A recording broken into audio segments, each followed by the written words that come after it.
Убагында Берді Зулушев генеральный прокурор турат, ошого мен сурандым элем. Ушу Садыр Жапаровты 25 март 17 жылы ушу материалдар токуп туруп 10 жылга камаган следователь, прокурор, соттор эмне үчүн жоопко келтирген жок десе, мага генеральный прокурор айтты, Садыр Жапаров заявление жазган жок дейт.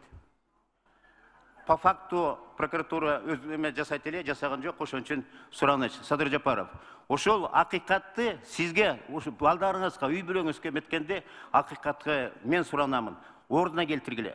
Ошол прокурор, ошол сот, ошол эме токуган эмелердин бардыгын жоопко келтире.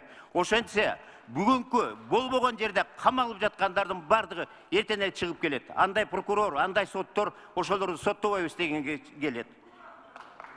Колдоп бергилечи. Кана